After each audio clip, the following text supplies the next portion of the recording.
Պարոն Աշտյան, հիմա դուք որպես the second political prisoner in the middle of the world, այդ բարձր պաշտոնը կրող անձ։ Ես second-ը չգիտեմ second։ The second եք, էլի, առաջինը Մամիկոն Ասլանյանն ասցիք, երկրորդն է դուք եք։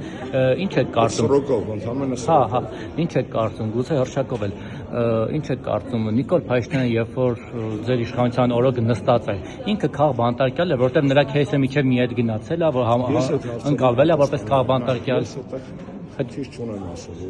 եւ ասում եմ դա հրապարակավոր։ Հայաստանի բոլոր իշխանությունների ժամանակ եղել են մարդիկ, ում քաղաքական, ում քրեական հետապնդումը դիտվել է որպես քաղաքական բանտարկություն։ Նիկոլի եւ մնացած հետ կապված մի հատ կարևոր բան եք մոռանում։ 2008 թվականի մարտի 1-ից հետո, երբ որ հայտնի իրադարձությունների արդյունքում բանտերը լցվել էին, Number 1-ն է գալիս։ Հա։ Բանտերը լցվել էին կալանավորներով մարտի 1-ին։ Սերժ Սարգսյանի իշխանության գալուց դա սկսեց դատարկել այդ բանտերը, ոչ թե լցնել։ Սերժ Սարգսյանի օրոք այդ բանտերը, որտեղ նստած մարդկանց կարելի էր համարել քաղաքական բանտարկյալ, դատարկվում էին, երկու ամնիստիա եղել։ 2009 թվականին, 2011-ին։ Դուք դատարկվելով եք բացատրում, հիմնավորում Փաշինյանին ազատ արձակելը։ Դուք դատարկվելու, այսինքն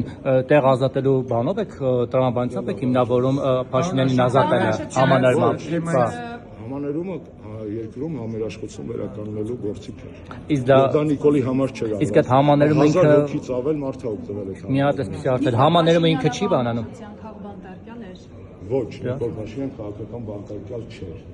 Նիկոլ Փաշինյանը մարդ էր, ով որ կոչ էր անում բռնի գործողությունների։ Եվ եթե նայում եք, կներեք, եւ եթե նայում եք միջազգային փաստաթղթերը, ապա բռնի գործողությունների կոչ անող մարդիկ, որոնք մեղադրվել են նաև ատելություն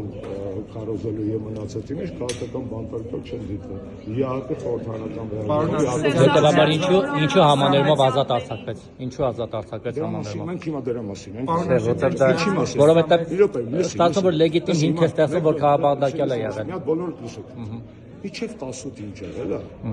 Այդ այնքան զրո է, նրա համեմատ ինչ է կատարվում այսօր մեր երկրում։ Դեռ դուք խոսում եք անցյալի մասին, որտեղ կարակ ինձ վերագրելի կամ չվերագրելի ցանկացած մեղքերը լիպուչկով բերեք դեպի պատճառը հետևանքային կապով 18 թվի արածների հետևանքն է այսօր որ քաշում են։ Ես կընտրեի քո դիտարկումը, եթե մտածեի, որ դու հիմա պատմագետ ես կամ գիրք ես գրելու դրա մասին։ Ես քաղաքական գործիչ եմ։ Բանտից չազատեք գուցե ֆրկցիաներ են ինչ որ լինում։ Կներես, բա որ հանկարծ ծննդատանել ընկներ ուրիշ բան անել։ Կարող չեմ ներել, ինչ է խոսում։ Եթե ապա սխեմաներով ոնց կլա խոսալ այսօրվա իրականության մեջ, երբ որ ամբողջը աշկի դեմը կատարվում է, դուք անցյալից եք խոսում։ 18 թվականին մենք իշխանազրկվեցինք, պրծավ։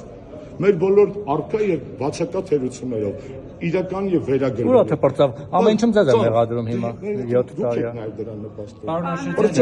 Երկիրը քանդվում է նախ եւ հիմա եւ այսօր։ Մենք քաղաքաբանտարկյալներից ենք խոսում, պարոն Աշոտյան։